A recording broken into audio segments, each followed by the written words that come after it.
사람을 실제로 자기 손으로 단 한 번도 죽인 적이 없는데도 미국에서 역대 최악의 살인범 중에 하나로 손꼽히는 사람이 있습니다. 그는 때로는 자신을 예수라고 또 때로는 사탄이라고 칭했는데요. 엄청난 카리스마를 지닌 이 범인은 여러 사람을 홀려서 마치 사탄의 인형처럼 활용했습니다. 그에게 홀린 사람들은 한치의 망설임도 없이 끔찍한 살인을 저질렀죠. 그 범행 현장마다 너무나 잔인하고 기이해서 형사들이 당시 피해자들의 모습을 잊을 수가 없다고 호소하기도 했는데요. 여러 면에서 좀 기괴하고 특이한 점들이 많아서 이 범인과 그의 활동 배경을 두고 아직까지도 수많은 음모론이 나오고 있으며 이 사건에 집착하고 있는 사람도 많습니다. 도대체 어떤 사건인지 지금부터 알아보도록 하겠습니다. 1969년 8월 9일 오전 8시 30분 미국 로스앤젤레스 시엘로 10050번지에 한 직원이 일을 하러 갔다가 집 안에서 시신 여러 구를 발견하게 됩니다. 깜짝 놀란 이 사람이 즉시 경찰에 신고를 해서 이 사실을 알렸는데요. 빠르게 현장에 도착한 경찰들이 주택 안으로 조심스럽게 진입을 해보는데 우선 전화선과 전기선이 끊겨 있는 게 가장 먼저 눈에 띄었어요. 그 다음에 보이는 건 마당에 놓여있는 차량이었습니다. 그 안에서 18살의 스티븐 페런트라는 남성이 죽은 채 발견됐어요. 그는 이 집에 왔다가 떠나던 중에 범인들을 만나서 죽임을 당한 걸로 보였습니다. 현관문에 다다른 경찰은 범인들이 남긴 한 가지 기이한 단서를 보게 되는데요. 우선 현관문에 누군가 피로 pig, 돼지라는 글자를 휘갈겨 쓴 게 보였어요. 굉장히 기이하죠? 왜 하필 돼지라는 말을 썼을까? 이건 나중에 밝혀집니다. 집 안을 들여다봤더니 우선 거실에서 영화 배우인 25살의 여성 샤론 테이트와 헤어스타일리스트인 35살의 남성 제이 시블링이 발견됐어요.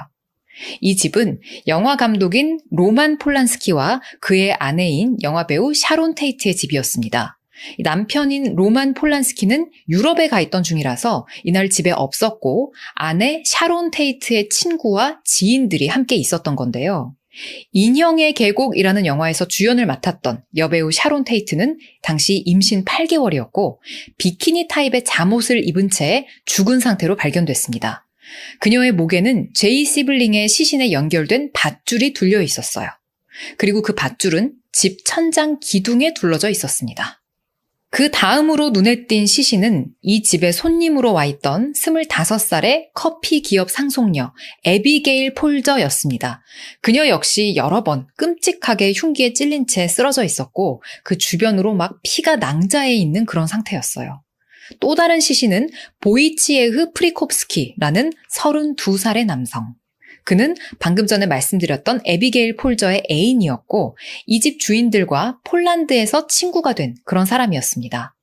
한 집안에서 무려 5명의 사람이 끔찍하게 살해된 채 발견된 사건.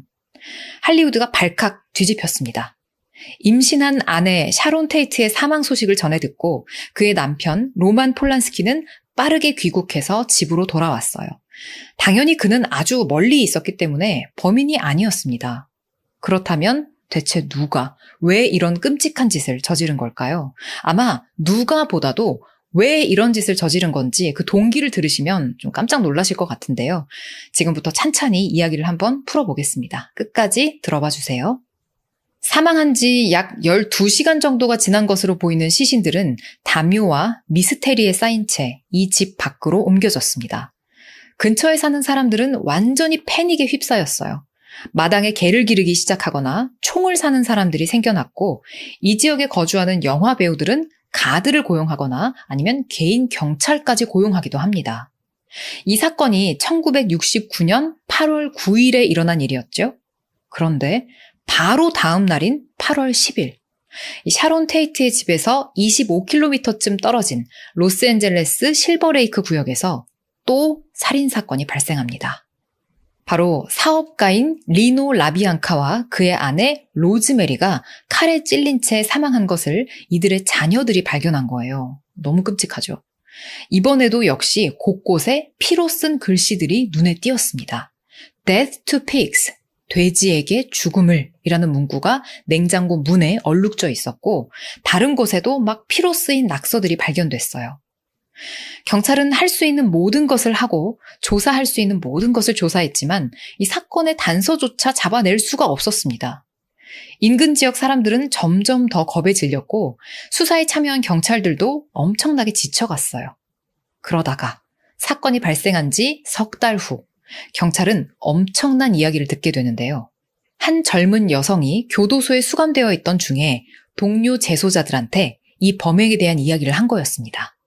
이야기를 들은 재소자 2명이 경찰한테 이걸 전달해서 결국 세상에 알려지게 된 건데요.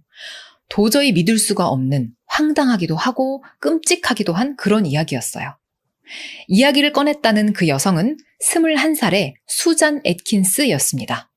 그녀는 자신의 동료 수감자에게 너 알지? 그 살인사건들. 그거 나랑 내 친구들이 저지른 거다? 이런 얘기를 했어요.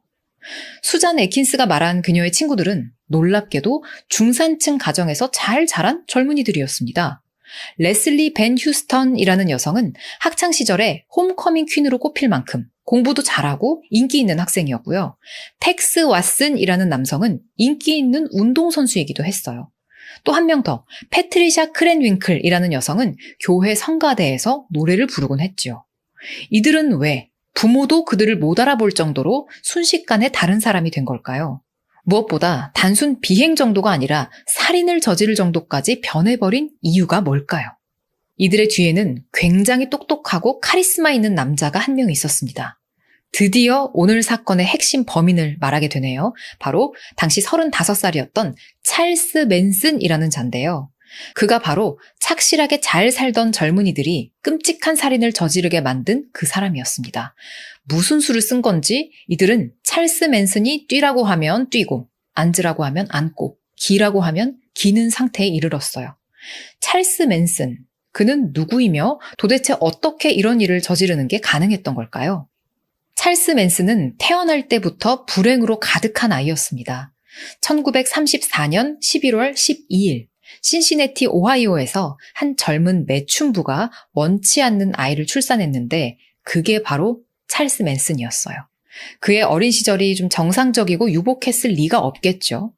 그의 엄마는 아들을 맥주 한 잔을 받는 조건으로 자식 없는 웨이트리스한테 팔려고 하기도 했었고요. 나중에는 아들을 홀로 남기고 강도로 체포돼서 들어갑니다.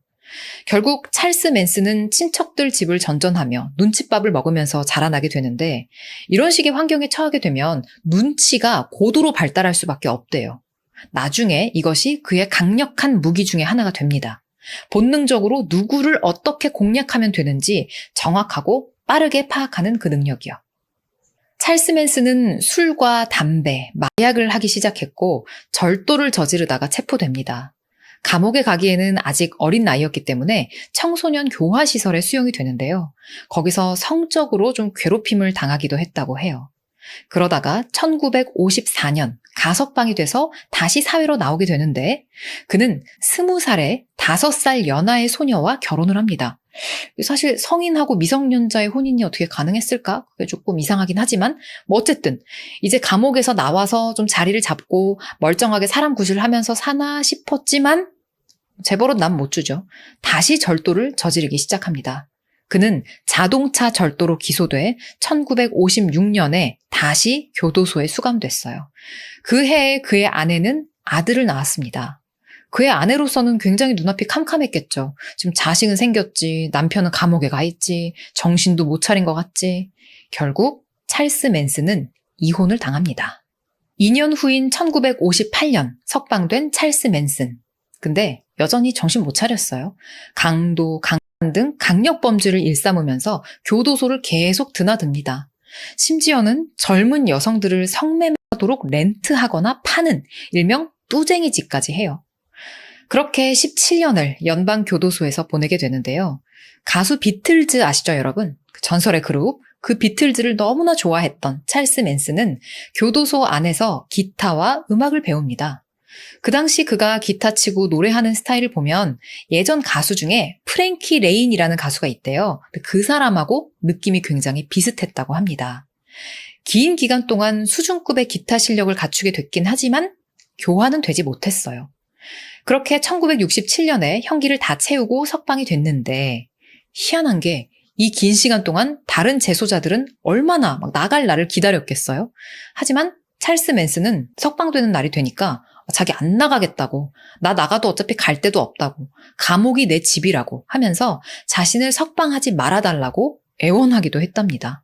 그러니까 감옥에서 나갈 때 사인하는 그 서류가 있었는데 거기에 사인하기를 거부하기도 했대요. 하지만 누가 지 맘대로 이렇게 감옥에 오래 더 있겠다고, 더 있을 수가 있겠어요. 이것도 다 세금으로 운영되는 건데. 찰스 맨슨은 세상 밖으로 다시 나오게 됩니다. 근데 출소해서 나와 보니까 세상이 너무나도 달라져 있었던 거예요. 젊은이들이 아주 자유롭게 사는 히피 문화가 당시 미국 사회에 널리 퍼져 있었거든요. 거리에는 음악이 울려 퍼지고 사람들은 춤을 추고 키스를 하고 환각제의 일종인 LSD를 복용하기도 했어요. 찰스 맨슨은 이 히피 문화를 추종하는 몇몇 사람들과 어울리면서 이런 문화와 생활상을 학습합니다. 그리고 점점 자신만의 매력과 강력한 카리스마로 이들 중에 상대적으로 좀 어린 사람들을 확 휘어잡아서 자기가 스스로 구루 역할을 해나가기 시작했어요. 구루 뭔지 아시죠, 여러분? 일종의 지도자 같은 그런 역할인 거죠. 이렇게 그를 추종하는 무리에는 19살의 아까 그 수잔 애킨스, 20살의 크렌 윙클 등등 주로 어린 여성들이 많았습니다. 이 여성들은 모두 찰스 맨슨과 육체적인 관계를 맺었어요. 이렇게 일명 맨슨 패밀리 일원들을 모은 찰리 맨슨은 이 모두를 오래된 스쿨버스에 태워서 여기저기 데리고 다녔습니다. 이들은 영화 목장이라는 곳에 모여 살기 시작해요. 일종의 무슨 영화 세트장 같은 곳이었거든요. 찰스 맨슨을 리더로 둔 젊은 남녀 무리가 이곳에 다 함께 무리지어 살았던 거예요. 이게 말 그대로 목장 같은 곳이지 제대로 된 숙소가 아니에요. 이들은 오래된 영화 세트장 바닥에서 잠을 자곤 했습니다.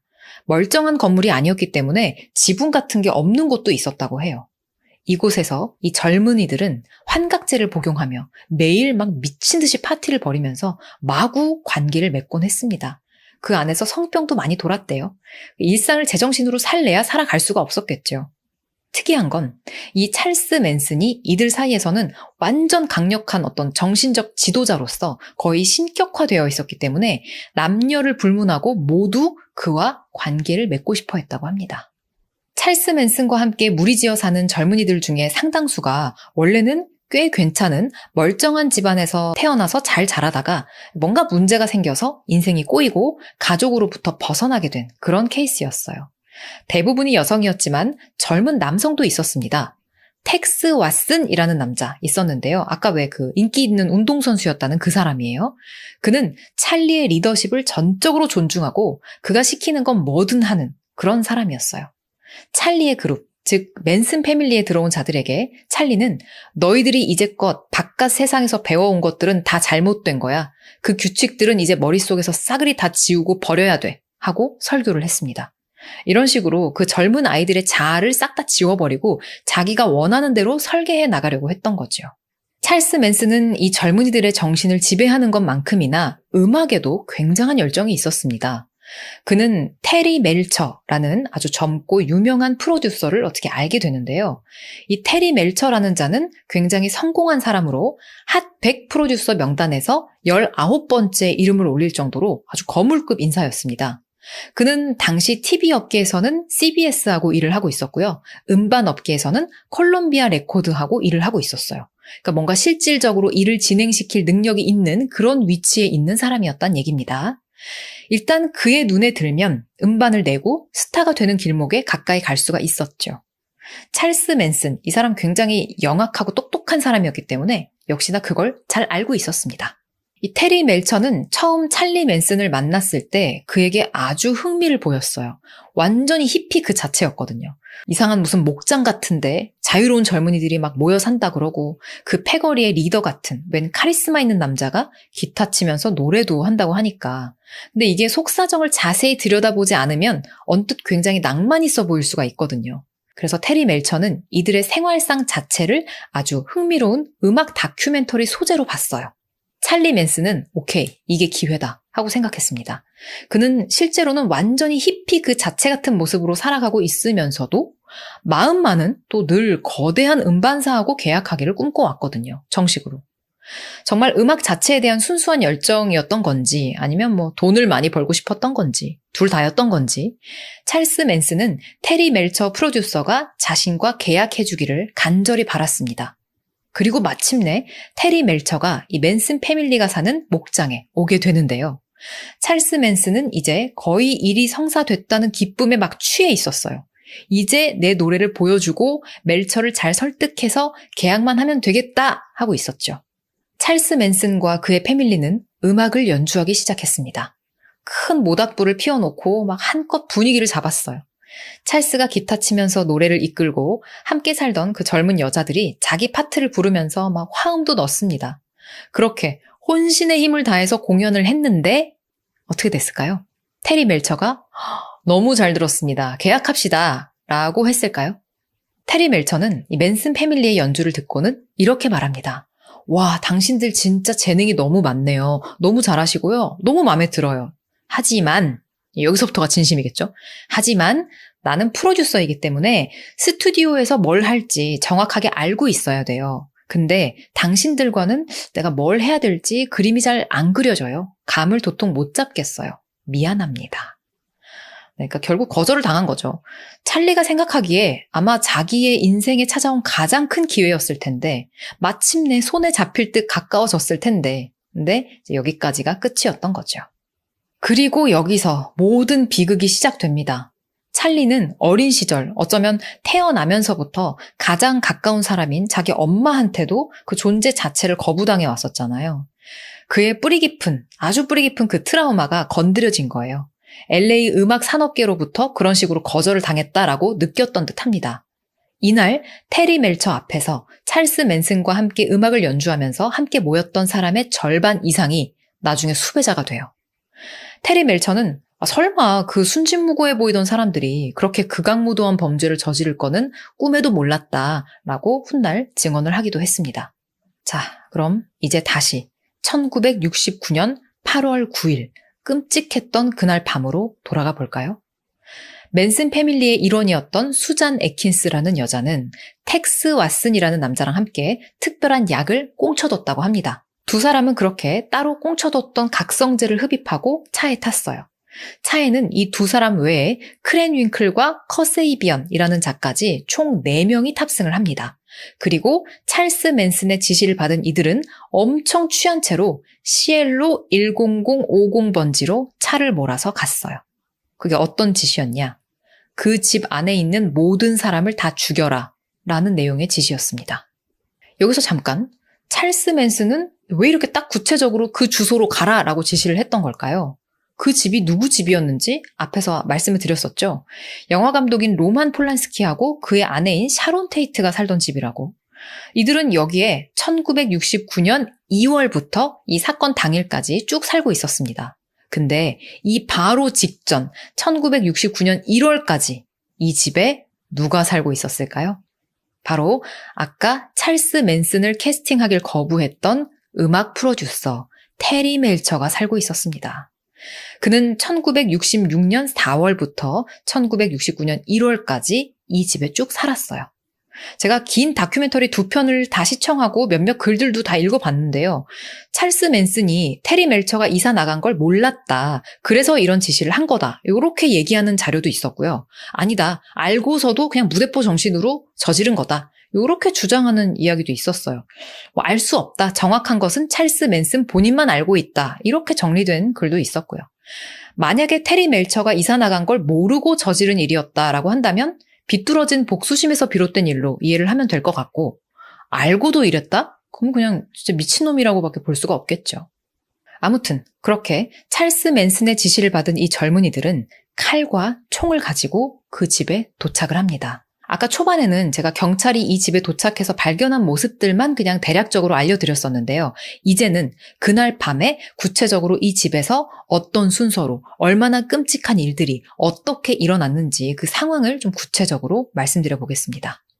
이들이 도착을 해서 이 주택 안으로 진입을 하려고 하는데 안쪽에서 차량 전조등 불빛이 보이는 거예요. 기억하시나요? 경찰이 가장 먼저 마당에서 발견했던 차량. 바로 그 차량이었습니다. 거기에는 아까 들으셨던 대로 18살의 스티븐 페런트가 타고 있었어요. 그는 이 주택의 관리인한테 시계나 라디오 같은 그런 잡동사니를 팔려고 왔었다가 나가는 길이었어요. 근데 하필 딱 그때 이 맨슨 패밀리 중에 몇 없는 남자 텍스 왓슨이 나타나서 그에게 총을 딱 겨눴던 거죠.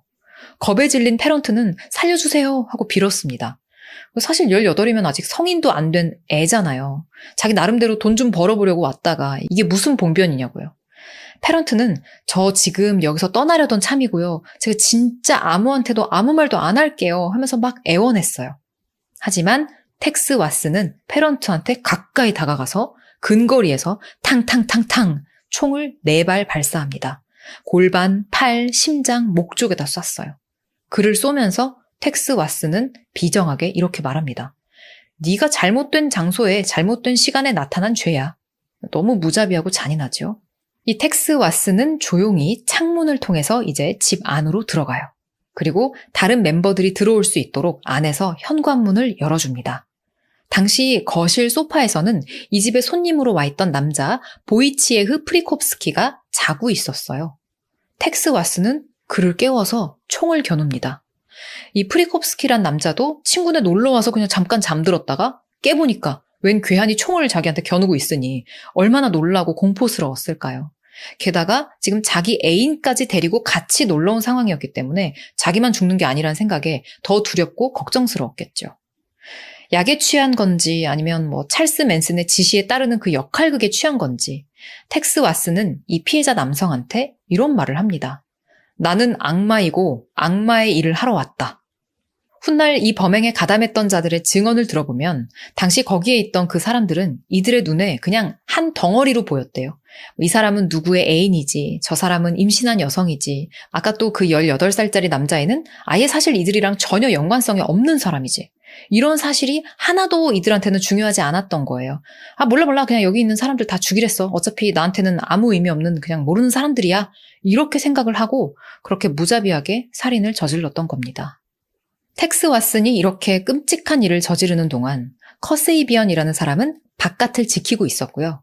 집안으로 함께 들어간 수잔 애킨스와 크렌 윙클은 집안을 샅샅이 살피기 시작했어요. 침실로 가보니까 샤론 테이트가 침대에 있었고요. 헤어스타일리스트인 제이 시브링이라는 남자는 그 침대 발치에 앉아 있었습니다. 크렌 윙클과 수잔 애킨스는 둘 다 칼을 갖고 있었거든요. 이 둘은 샤론 테이트를 침대에서 일으키고 제이 시브링을 붙잡아서 거실로 데리고 나갑니다. 거실에 있었던 남자 텍스 왓슨은 수잔 애킨스한테 저 프리콥스키라는 남자의 손을 수건으로 묶으라고 지시하고 방에서 나온 샤론 테이트와 제이 시브링을 미리 준비해온 나일론 끈으로 함께 묶어버리기 시작했어요. 제이 시브링은 임신 부인 자신의 친구 샤론 테이트를 범인들이 막 거칠게 다루자 항의를 합니다. 저기요, 이 여자 지금 임신 8개월입니다. 그러자 텍스 왓슨이 바로 그 자리에서 제이 시브링을 빵! 총으로 쏴버렸어요. 이 집 거실에는 순간적으로 공포가 확 퍼집니다. 앳돼 보이는 젊은 청년들이 이토록 잔인하고 미쳐있을 거라고는 생각하지 못했겠죠. 손이 묶였던 프리콥스키는 상황이 정신없는 틈을 타서 그 집에서 도망쳐 나가려고 했어요. 후다닥 현관문으로 막 뛰어가는데 이 텍스 왓슨이 그를 쫓아가서 덮칩니다. 그리고 그 틈을 타서 또 프리콥스키의 애인인 에비게일 폴저는 집 뒤쪽으로 달려나가는데요. 그녀가 뒷문으로 나가려는 순간 이번엔 맨슨 패밀리의 일당, 범인의 일당인 크렌 윙클이 칼을 쳐들고 쫓아가서 달려들어서 막 찌르기 시작했어요. 그때 그녀를 찌르던 크렌 윙클의 진술에 의하면 에비게일이 막 칼에 찔리면서 I'm already dead. 난 이미 죽었어 라고 말했다고 합니다. 이름이 너무 많이 등장해서 지금 들으시면서 조금 헷갈릴 것 같은데 어쨌든 찌르는 놈, 막 죽이는 놈은 저기 맨슨 패밀리 쪽 나쁜 놈들이고요. 나머지는 다 피해자다라고 생각해 주시면 됩니다. 자, 이제 이 집에서 살아있는 사람 누가 남아있죠? 이 집의 주인, 영화배우 샤론 테이트가 남아있어요. 수잔 애킨스, 범인의 일당 수잔 애킨스가 이 샤론 테이트를 지키고 앉아 있었는데요. 샤론 테이트는 어떻게든 뱃속에 있는 아이와 살아남기 위해서 범인 수잔 애킨스한테 이래저래 말을 걸어보지만 수잔 애킨스는 아무런 대답을 해주지 않았어요. 임신한 여성이 자기한테 나랑 아기랑 목숨만 좀 살려달라고 막 애원을 하는데도 그 순간에 아무런 감정이나 그 어떠한 느낌도 들지 않았다고 합니다. 그냥 할 일을 완수해야 한다라는 생각뿐이었어요. 수잔 애킨스가 막 울부짖는 샤론 테이트를 향해서 소리칩니다. 야, 이 삐년아, 너나 네 애기가 나랑 뭔 상관이야. 넌 어차피 죽을 거고 난 그거 아무렇지도 않아. 이렇게 말하고 수잔 애킨스는 결국 샤론 테이트를 무참히 찔러버립니다. 곧이어 도망가는 프리콥스키를 쫓아서 밖으로 나갔던 텍스 왓슨도 다시 들어와서 또 샤론 테이트를 흉기로 찔렀어요. 이렇게 피해자들은 수십 군데 자상을 입고 피가 낭자한 채 모두 끔찍하게 살해당했습니다. 그리고 집에서 나가는 길에 범인 수잔 애킨스는 샤론 테이트의 피에 젖은 수건으로 pig, 돼지라고 썼어요. 어마어마하게 끔찍한 일을 저지르고 농장으로 다시 돌아온 이들. 차에서 내리자마자 찰스 맨슨이 다가와서 물어요. 어떻게 됐어? 그러자 아까 같이 범행을 저질렀던 크렌 윙클이 처음으로 이 찰스 맨슨의 얼굴을 똑바로 쳐다보면서 이렇게 말했다고 합니다. 찰리, 너무 젊은 사람들이었어요. 다들 이 찰스 맨슨한테 세뇌돼서 완전히 상황 파악도 안 되는 막 미쳐있는 상태가 된 줄 알았는데 일을 같이 저지르긴 했지만 지금 자기들이 무슨 일을 저지른 건지 알고 있는 이런 사람도 있긴 있었네요. 근데 혹시 기억하시나요? 아까 이렇게 끔찍하게 여러 사람이 죽은 바로 그 다음 날에 또 살인사건이 일어났었다고 했었잖아요. 이제 그 일은 또 어떻게 발생하게 된 건지 비하인드 스토리를 간단히 알아보겠습니다. 자신의 추종자들을 시켜서 샤론 테이트와 그녀의 친구, 지인들을 몽땅 살해한 찰스 맨슨. 이번엔 자기가 직접 살해 현장에 나서기로 합니다. 추종자 몇 명을 또 목장에 모이게 한 뒤에 이렇게 말했어요. 어젯밤에는 일이 좀 너무 지저분했지? 오늘 밤에는 나도 갈 거야. 내가 시범을 보여줄게. 이렇게 찰스 맨슨과 그의 추종자들은 차를 몰고 4시간 반쯤 돌아다니면서 죽일 사람들을 막 찾아다닙니다. 이유는 없어요. 너무 무섭죠. 그렇게 차로 길을 돌다가 찰리가 딱 한 집을 가리킵니다. 저기다. 그곳은 리노 라비앙카와 로즈메리 부부가 사는 집이었어요. 찰스 맨슨이 먼저 들어가서 부부를 확 제압합니다. 집에 침입해서 들어갔을 때 찰스 맨슨은 나 그냥 물건 훔치러 온 거고요. 해치지는 않을 거예요. 라고 하면서 부부를 일단 안심시켰어요. 찰스는 생가죽 끈을 써서 이 부부의 손을 뒤로 묶습니다. 그리고는 움직이지 말라고, 움직이면 큰일 나는 거라고, 대신에 움직이지만 않으면 괜찮을 거라고 말을 합니다. 이 말만 철석같이 믿고 라비앙카 부부는 정말로 가만히 있었다고 해요. 그렇게 부부를 제압하고 묶어두고서 찰스는 다시 조용히 그 집 밖으로 나옵니다. 정말 이대로 그냥 떠나려는 걸까요? 아니었어요. 찰스는 차에 있던 추종자 몇 사람에게 내리라고 지시합니다. 이들은 칼을 들고 집 안으로 들어갔어요. 그리고는 주방으로 가서 칼을 챙긴 후에 부부에게 돈 있어요? 하고 묻습니다. 두 사람 중에 아내였던 로즈메리는 저기 상자 안에 동전이 좀 있다고 알려줬어요. 봤더니 동전으로 한 8달러 정도가 들어있더랍니다. 이번에도 찰스 맨슨의 신복이자 행동대장격인 텍스 왓슨이 상황을 주도했어요. 다른 추종자들한테 로즈메리를 뒷방으로 데려가라고 지시합니다. 그리고 이들은 로즈메리를 밀어서 침대에 강제로 앉혀버렸어요. 뒷방으로 끌려간 로즈메리는 거실에서 남편 리노 라비앙카가 칼에 찔려 죽어가는 그르렁거리는 끔찍한 소리를 듣고 맙니다. 로즈메리는 남편의 이름을 소리쳐 부르며 온몸에 힘을 끌어모아서 벌떡 침대에서 일어서는데 로즈메리를 잡고 있던 찰스 맨슨의 추종자들은 램프를 던지고 막 칼을 휘두르면서 로즈메리를 제압하고 찔렀어요. 칼 끝이 로즈메리의 어깨뼈에 부딪혀서 칼이 휠 정도였다고 합니다. 이처럼 방에서 우당탕탕 몸싸움이 벌어지자 거실에 있었던 텍스 왓슨이 들어와서 결국 로즈메리를 찔러 죽여버리고는 다른 추종자한테도 칼을 건네요. 야, 너네도 뭐라도 좀 해. 찰리가 단단히 일렀거든. 우리 모두가 똑같이 손을 더럽혀야 한다고. 결국 이 부부의 집으로 침입해 들어간 찰스 맨슨의 모든 추종자가 일부러라도 이미 사망한 피해자들을 흉기로 계속 더 찌릅니다. 그리고 이번엔 크렌 윙클이 피해자들의 피로 벽에 글씨들을 썼어요. 아까 들으셨던 대로 Death to Pigs, 돼지에게 죽음을. 참고로 찰스 맨슨과 이 맨슨 패밀리에게는 돼지가 상류층 아니면 중상류층의 백인들을 의미했다고 합니다. 1971년 1월 25일 42시간 30분에 걸친 논의 끝에 배심원단은 마침내 평결을 내렸습니다. 재판장에 선 찰스 맨슨과 그의 추종자들. 이들은 모두 살인사건에 대해서 1급 유죄 판결을 받았어요. 그러자 찰스 맨슨이 배심원들한테 너희도 다 유죄야! 라고 소리쳤다고 해요. 또 맨슨 패밀리 멤버이던 한 여성은 법정 바깥에서 한 인터뷰에서 다음은 여러분들 차례예요. 모두 다요. 이런 말을 하기도 합니다. 찰스 맨슨은 남은 생을 감옥에서 보내다가 그 안에서 삶을 마감했어요. 뭐 얼마나 대단한 사람이길래, 뭐 얼마나 대단한 매력과 카리스마를 가졌길래 이렇게 자기가 시키는 대로 무조건 움직이는 추종자들을 거느릴 수 있었던 걸까요? 이 사건을 두고 뭐 경찰이 일부러 찰스 맨슨을 못 잡는 척 했던 거 아니냐, 아니면 국가적으로 찰스 맨슨을 활용했던 거 아니냐 하는 그런 음모론도 있고, 더 많이 얽히고 설킨 격가지 이야기들도 더 많은데요.